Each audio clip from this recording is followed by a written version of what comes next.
Hello good evening everyone. और आप लोग कैसे हैं? मैं उम्मीद करता हूं कि आप लोग ठीक होंगे। जैसा कि आप लोग को पता है कि दिल्ली पुलिस कांस्टेबल की वैकेंसी आ गई है। इस वीडियो में हम लोग डिस्कस करेंगे कि जो 2 साल पहले वैकेंसी आई थी यानी 2016-2020 में वैकेंसी आई थी उसका कट ऑफ क्या है। कट ऑफ से एक आइडिया लग जाता है कि इस बार किस उसी के अप्रॉक्स आपका जो कट ऑफ जाएगा। और इस वीडियो में हम लोग पूरा डिस्कस करेंगे। फॉर्म तो स्टार्ट हो चुका भरना, बट क्या है, क्या उसका प्रोसेस है, कंप्लीट प्रोसेस एक बार पहले ही मैंने आपको बता दिया है। और सबसे बड़ा डाउट आप लोग का ये है कि डीएल कब का होना चाहिए। तो ये भी हम अभी आपको कंफर्म कर दें कब का आपका डीएल होना चाहिए। डीएल सिर्फ किसके लिए कंपलसरी है ये आगे मैं वीडियो में आपको बताऊंगा, ठीक है। देखिए, जैसा कि आपको पता है कि Delhi police SSC Delhi police constable की जो वैकेंसी है, टोटल पोस्ट कितना है 7,547 पोस्ट पे। 7,547 पोस्ट पे ये आपकी वैकेंसी है। इसमें मेल का जो सीट है वो टोटल 5,056 है और फीमेल का कितना है 2,491 है, ठीक है। और आगे हम लोग देखते हैं कैटेगरी वाइज जो वैकेंसी है। और एक सबसे बड़ा डाउट था कि जो ओबीसी में वैकेंसी है उसके लेके काफी लोग का डाउट था, काफी लोग मैसेज भी मेरे पास किए थे। इसको मैं बताता हूँ, कंफर्म करता हूँ। देखिए, इसमें जो ओबीसी की 258 सीट है ये तो आपका ओबीसी में रहेगा ही रहेगा। चाहे ईडब्ल्यूएस का जो 488 सीट है ये आपका इसमें ईडब्ल्यूएस में रहेगा ही रहेगा। बट अगर आपका कट ऑफ जनरल के कट ऑफ से मैच करेगा तो आप इसमें फाइट कर सकते हैं, यानी कि इस सीट में फाइट कर सकते हैं। तो यानी कि आपको उस टेंशन नहीं लेना है कि जिसका कम नंबर रहेगा चाहे कट ऑफ जिसका ज्यादा रहेगा वो इसमें फाइट कर लेगा, जिसका कट ऑफ कम रहेगा फिर उसके लिए तो सीट रहेगी रहेगी। तो ये चीज कंफर्म है कि यानी कि आप अगर ईडब्ल्यूएस से बिलोंग करते हैं तो ये सीट प्लस ये सीट दोनों मिला के इसका रूल चेंज हो चुका है। ईडब्ल्यूएस में जो बिलोंग करते हैं उनके लिए ये सीट तो रहेगा ही रहेगा, प्लस अगर उनका नंबर जो जनरल के कट ऑफ से मैच करेगा तो आप जनरल में फाइट करेंगे, ठीक है, जनरल फाइट करेंगे। ठीक वही प्रोसेस ओबीसी के लिए लगता है और वही प्रोसेस एससी एसटी के लिए, सबके लिए लगता है। तो उसके लिए आप टेंशन ना लीजिए। बाकी हम लोग ये फॉर्म जो है अप्लाई स्टार्ट हो चुका है। जैसे कि 1 सितंबर से फॉर्म अप्लाई हो रहा है।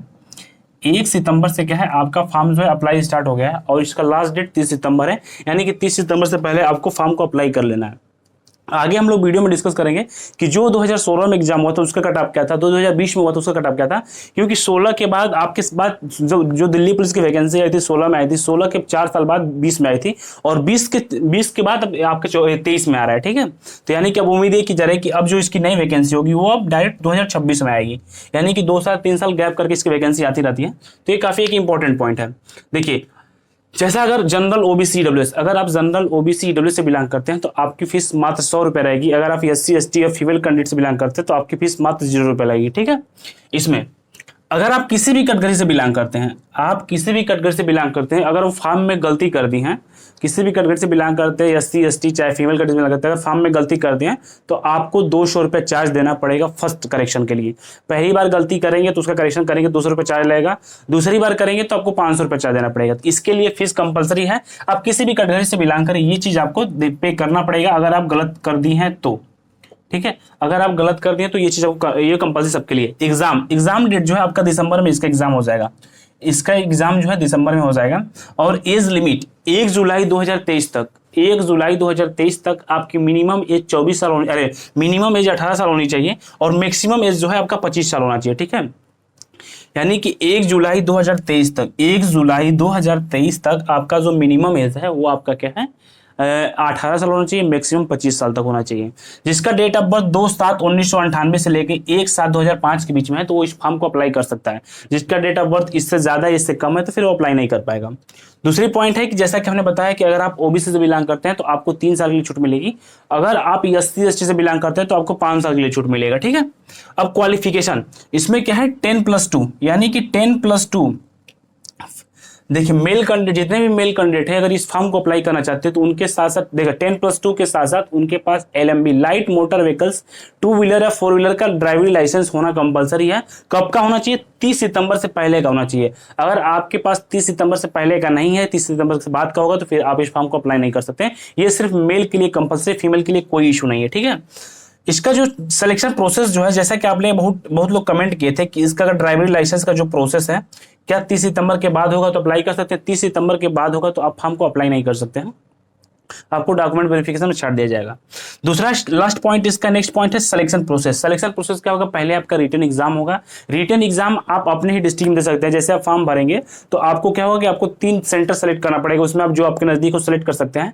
बट जो इसका फिजिकल होगा आपका, इसका फिजिकल कोई कहीं से बिलोंग करता हो, इसका फिजिकल दिल्ली में होगा, ठीक है। दिल्ली में इसका फिजिकल होगा, इसका फिजिकल और कहीं नहीं होगा। तो ये चीज इंपॉर्टेंट पॉइंट है कि जो आपका एग्जाम होगा आपके ही डिस्ट्रिक्ट में हो जाएगा, बट इसका जो फिजिकल प्रोसेस होता है यानी कि नेक्स्ट स्टेप जो इसका फिजिकल होगा वो आपका दिल्ली में होगा। जैसे आप फिजिकल क्वालिफाई कर लेंगे, आपका उसका डॉक्यूमेंट वेरिफिकेशन होगा, डॉक्यूमेंट वेरिफिकेशन के बाद से क्या होगा, मेडिकल होगा, ठीक है। और सिलेबस हम लोग देख लेते हैं। सिलेबस हमने पहले ही बता दिया और एक बार और बता देते हैं। आपके पास 100 क्वेश्चन रहेगा, 100 नंबर का, 100 क्वेश्चन 100 नंबर का रहेगा, 90 मिनट आपके पास टाइमिंग रहेगी। नेगेटिव मार्किंग कितना रहेगा, 0.25 यानी 0.15 यानी 1/4 नेगेटिव मार्किंग रहेगा। और बाकी जीके जीए से जो क्वेश्चन है आपका 50 क्वेश्चन रहेगा, और रीजनिंग से कितना है, 25 क्वेश्चन रहेगा, मैथ से 15 क्वेश्चन और कंप्यूटर से 10 क्वेश्चन, यानी टोटल कितना क्वेश्चन, 100 क्वेश्चन 100 नंबर का रहेगा। आपके पास नेगेटिव मार्किंग रहेगी 100 क्वेश्चन 100 नंबर का, यानी 90 मिनट आपके पास टाइम ही रहेगा, नेगेटिव मार्किंग 1/4 रहेगा। जो इसका फिजिकल प्रोसेस है, फिजिकल को हम देखते हैं। फिजिकल अगर आप जनरल और ओबीसी से बिलोंग करते हैं और ईडब्ल्यू से बिलोंग करते हैं तो आपकी हाइट जो है 170 सेंटीमीटर होनी चाहिए। अगर आप फीमेल कैटेगरी से बिलोंग करते हैं तो आपकी हाइट कितनी होनी चाहिए, 157 सेंटीमीटर होनी चाहिए। चेस्ट जो होता है 81 से 85 सेंटीमीटर, 81 नॉर्मल होता है, 85 उसके बाद होता है। यानी कि जो इसमें रेस है, जो दौड़ है वो कितना होगा, दौड़ आपका होगा 6 मिनट आपके पास टाइमिंग रहेगी, 1.6 किलोमीटर रहेगा, ठीक है। ये मेल के लिए। फीमेल के लिए कितना है, उनके लिए 8 मिनट टाइमिंग रहेगी और डिस्टेंस सेम रहेगा 1.6 किलोमीटर। लॉन्ग जंप जो रहेगा 14 फीट रहेगा, लॉन्ग जंप 14 फीट, और फीमेल के लिए लॉन्ग जंप 10 फीट रहेगा। हाई जंप जो होता है 3 फीट 9 इंच रहता है मेल के लिए, और 3 फीट फीमेल के लिए होता है, ठीक है। तो ये आपका फिजिकल का प्रोसेस है। अब हम लोग 2016 में जो एग्जाम हुआ था और 2020 में जो एग्जाम हुआ था उसका हम लोग कैटेगरी वाइज, यानी कि general, OBC, EWS, SC ST के कैटेगरी वाइज को हम लोग कट ऑफ को डिस्कस कर लेते हैं। देखिए, जब 2016 में वैकेंसी आई थी तो उसमें अप्रॉक्स 7100 पोस्ट था। 2016 में जो वैकेंसी आई थी, 2016 में जो आपकी वैकेंसी आई थी उसमें 7100 पोस्ट था, और उस समय नो नेगेटिव मार्किंग, किसी प्रकार की नेगेटिव मार्किंग नहीं था। उस समय नेगेटिव मार्किंग नहीं था। तो हम लोग 2016 कट ऑफ को देखते हैं। 2016 में जनरल का जो कट ऑफ गया था वो 77 गया था। कितना गया था, 77 गया था। इसमें किसी प्रकार का कोई नेगेटिव मार्किंग नहीं था। ओबीसी का कितना गया था, ओबीसी का 76 गया था। ईडब्ल्यूएस कितना गया था, उस समय ईडब्ल्यूएस नहीं था तो ईडब्ल्यूएस कट ऑफ ही नहीं था। एसटी कितना था, 70 था, और एसटी कितना था, एसटी 74 था। ये आपका 2016 मेल कैंडिडेट का है।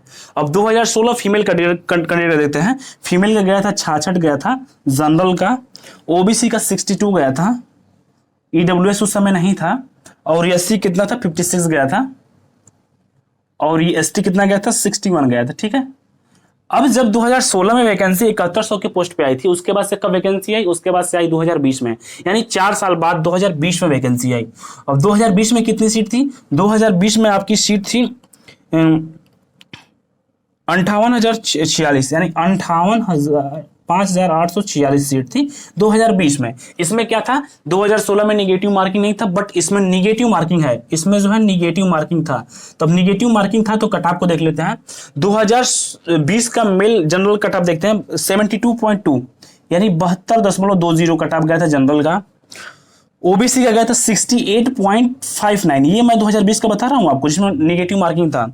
ईडब्ल्यूएस कितना गया था, 62.51 कट ऑफ गया था, और एससी कितना गया था, 57 गया था, और एसटी कितना गया था, 65.1 गया था, ठीक है। अब हम लोग फीमेल का देख लेते हैं। 2020 में फीमेल कट ऑफ कितना गया था, फीमेल का गया था 56.1 गया था, 56.1 गया था। ओबीसी कितना गया था, 53.4 गया था, 53.4 गया था, और ईडब्ल्यूएस कितना गया था, 44.9 गया था, 44.9 गया था, और उस एससी कितना था, 45.5 गया था, 45.5 था, और आपका 49.3 था, 44.3 था। ये आपका एसटी का था। तो ये आपका 2020 और 2016, यानी 2016 और 2020 में जो आपका एग्जाम हुआ था उसका एक कट ऑफ था। इससे आपको एक आइडिया लग जाएगा कि आने वाला जो एग्जाम है उसमें किस प्रकार का कट ऑफ, किस तरीके से तैयारी किया जाए कि उस कट ऑफ के आसपास आपका नंबर है। तो ये आपका कंप्लीट प्रोसेस है। और मैं आप लोग से ये कहूंगा कि जो इसका लास्ट डेट है, लास्ट डेट से आप पहले फॉर्म भर लीजिएगा, क्योंकि लास्ट डेट में क्या होती है, एसएससी की साइट काफी बेकार चलती है। तो इससे पहले आप लोग फॉर्म भर लीजिएगा। प्रेजेंट टाइम में साइट एसएससी की बहुत अच्छी चल रही है। प्रेजेंट टाइम में जो इसकी साइट जो है बहुत अच्छी चल रही है। अगर किसी भी स्टूडेंट को किसी प्रकार की कोई इशू होता है, कोई डाउट होता है, तो मेरे यूट्यूब के डिस्क्रिप्शन में टेलीग्राम चैनल है, व्हाट्सअप नंबर है, आप हमसे वहां से कांटेक्ट कर सकते हैं, आपको सोल्यूशन जरूर मिलेगा। ठीक है, मिलते हैं नेक्स्ट अपडेट के साथ। धन्यवाद, जय हिंद।